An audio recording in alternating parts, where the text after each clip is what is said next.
During the Second World War, the Allied and Axis powers were locked in for a heavyweight supremacy for the world. Now, this field that I'm stood in is close to Coalville, Leicestershire, and it played a significant role in saving many British towns and cities, and even factories, from complete annihilation from the Luftwaffe bombing. To get to the point of how this came to be and why this field was so significant, I have to talk to you about what happened in Germany before the war.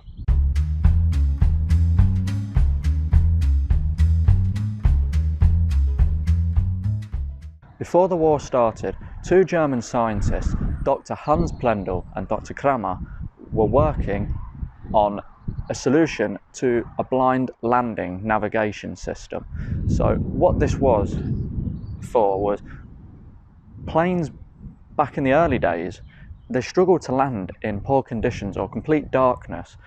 So in order to be able to land, they had to know where the plane was and give some kind of signal to say it's safe to go towards the runway. This was accomplished using radio signals, and the radio signals were sent out with dots and dashes like you get in Morse code, so a short dot sound and a long dash sound. So how this worked was if the pilot was to the left of the centre of the runway, they would hear a dot sound, and in that earpiece, when they hear that dot sound, it would tell them to veer over to the right, and if they go from left to right, they're going to go over the centre. If they were on the other side, they would hear a longer dash sound, where they would be indicated to veer over towards the left. Now, when they hit the centre, what would happen is they would have an equisignal where the two signals combined, the dot and the dash, and it was a continuous equisignal, and that would indicate to the pilots that they were safe to land. They were in the middle of the runway if they were to go and land now.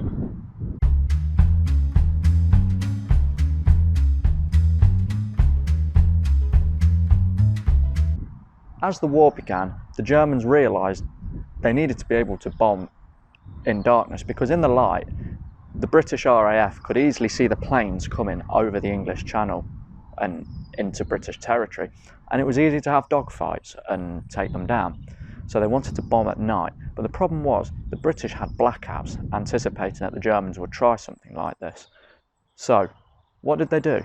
Well, Dr. Hans Plendl, the inventor of the Lorenz blind navigation aid, he almost reverse engineered how the beams worked, such that there were massive beams that would go across Britain. The first two were in a place called Bredstedt and a place called Cleve. Now, I might have pronounced them wrong, I'm not German. So, one of the problems they had was the curvature of the Earth, but then it was proven that that wouldn't be a problem to put beams across Britain. So what would happen is the beams would intersect, and at the intersection point, that would be the target. So the same system as the Lorenz beam would occur. So they would have the dots and the dashes, and the pilots would follow one of the beams down towards the target. Now, as the intersection happened, the equisignal would break as it would hit the dashes of the other beam, or the dots of the other beam, depending on which beam they would go down. Once they hear the equisignal again, they know they are at the intersection point of both beams, and they are free to drop the bombs on the targets below. This was devastating in the start, and it took some time for the British to find out about it, and we'll get into how the British found out about that next.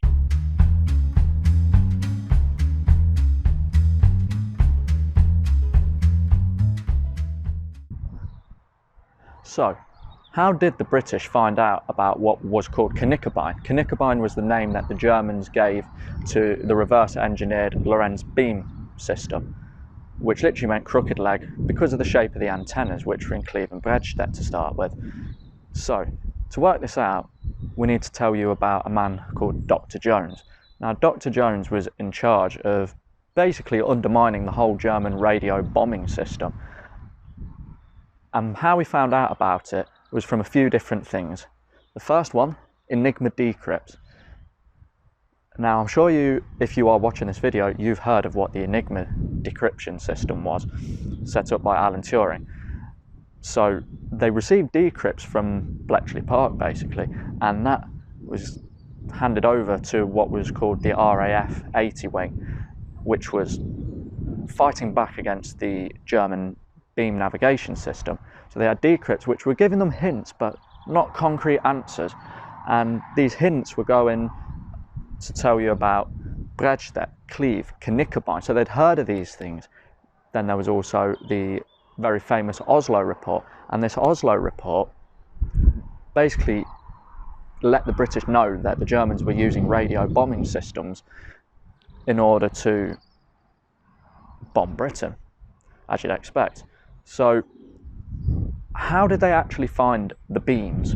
Well, it wasn't until a Luftwaffe pilot had to make a landing and they took in all the technology from the plane and analysed the system and found that the Lorentz navigation beam to the land planes, as they thought, was incredibly sensitive and was actually detecting beams from much further away. And that was the biggest clue which gave away that they were using beams over the United Kingdom.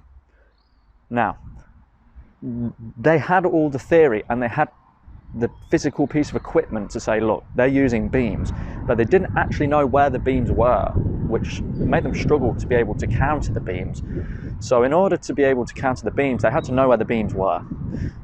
So the RAF made flights daily around the UK to try and find just where these beams were, and they were struggling for a while, and there was talk about cancelling them off because it was a waste of resources, it wasn't getting them anywhere. But in the end, they actually managed to find a beam by pure luck because they had a hunch that the Rolls-Royce factory in Derbyshire was going to be a target, and it was, because that was where the Merlin engine was being built.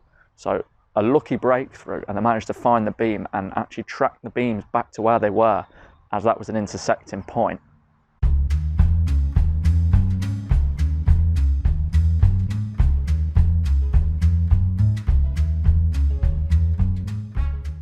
So we know that the Germans are using radio navigation beams to go across Britain and bomb cities and targets to try and falter our war effort, to aid their war effort.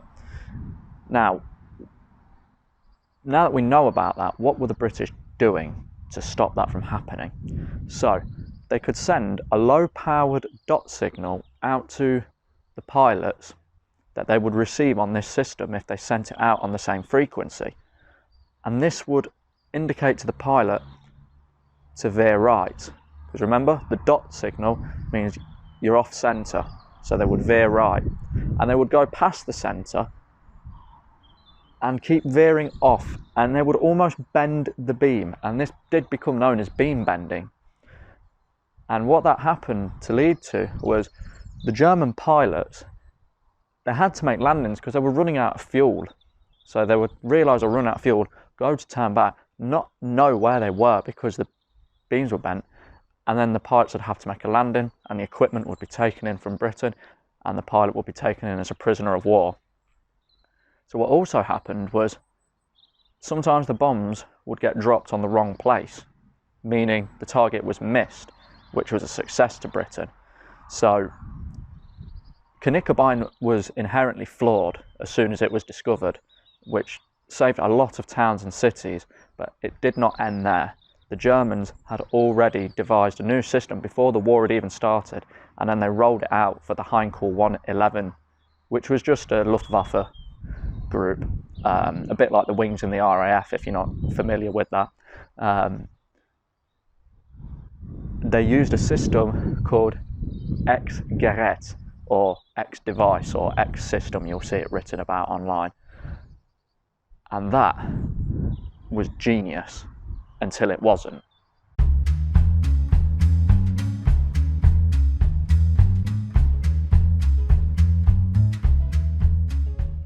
So now we know that Knickerbein was flawed and the Germans had introduced the X-Gerät.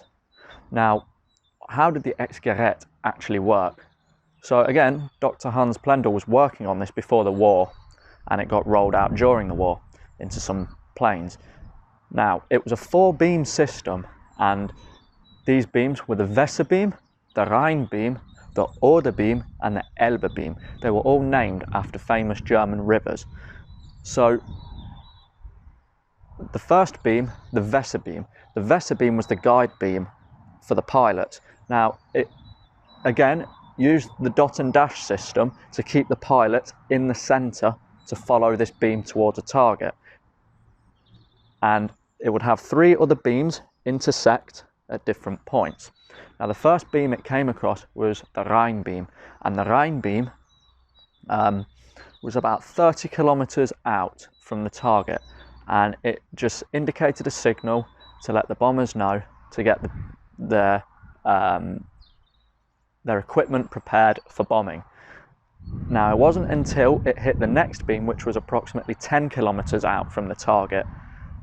That beam was the Oder beam, and the Oder beam indicated a clock on the bomb disposal, the bomb dropping system, to start counting up. So 2 hands on a clock face would start counting up. And when it hit the next beam, the Elbe beam, which was about 5 kilometres out from the target, 1 clock hand would start counting back towards 0. And when it hit 0, bombs would be dropped, damage would be done, cities destroyed. And unfortunately, Coventry was absolutely annihilated by this devastatingly accurate system. So, the British found out about this in a quite similar way to Knickerbein, to be honest, through Enigma decrypts, through washed up planes that had to make emergency landings, and they found out about it, and they had, again, clues from Enigma decrypts which kind of pointed them in the right direction. And once they got the technology, they worked out how they could counter it. The Ex-Gerät was stopped by a really clever flaw that the British noticed, and that was at the Oder beam, where the clock face starts counting up. If the Elbe beam signal was almost false and was sent early, it would start counting back early, and once it hit 0, it had just dropped the bombs. That wasn't controlled by a person, that was controlled by an automatic clock system which received a signal from a beam, which meant that the British could almost control where they wanted the bombs to be dropped along the Weser beam, the guide beam, before the target, which meant that targets could be avoided, and it made Ex-Gerät flawed.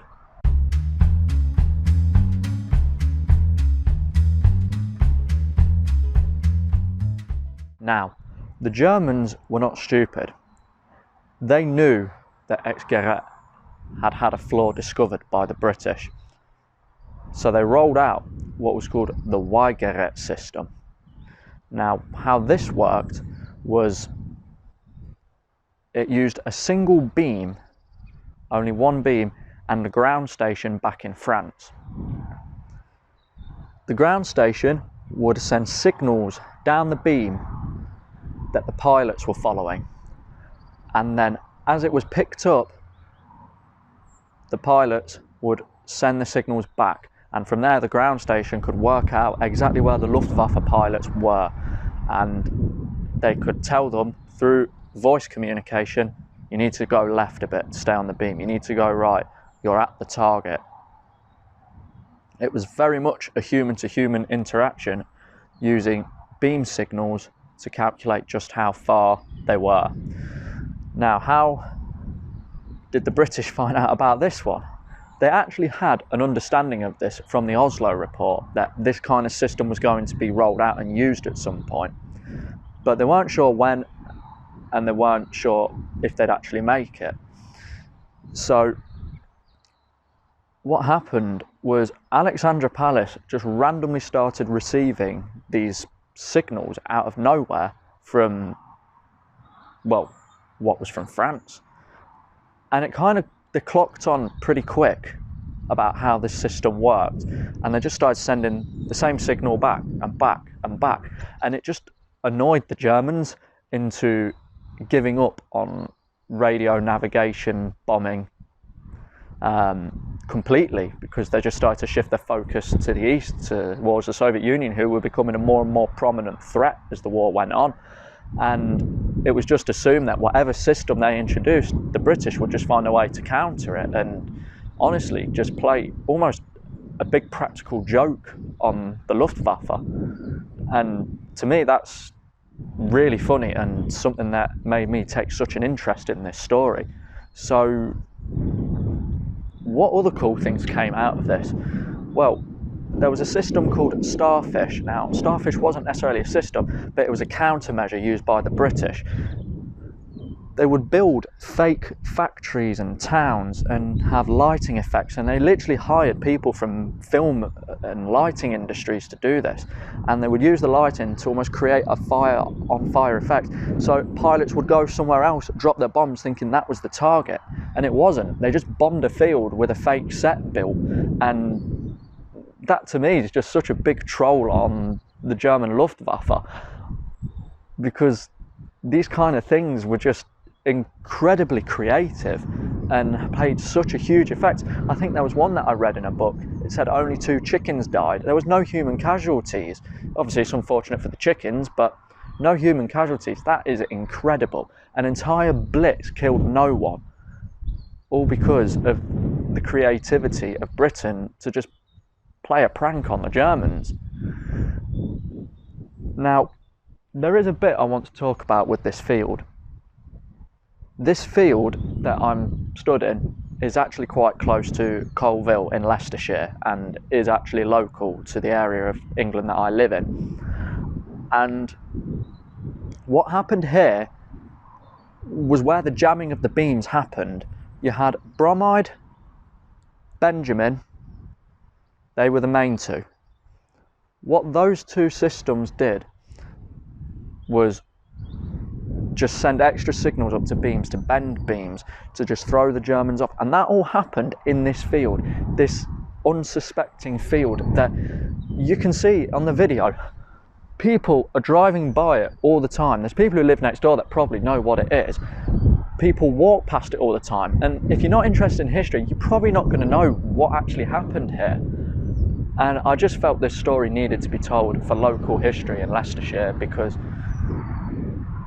this is something that was incredible and saved so many people's lives, saved so many businesses, saved so many cities from destruction, homes being destroyed. And it all happened up and down the UK, many fields like this, but it happened here in my home city. So I just wanted to make this video to let people know. So thank you for watching, and I will see you in whatever video I upload next. I'm going to plan on travelling around, telling more local history. With a bit of luck, I'll get a bit more confident in front of the camera. Thank you very much.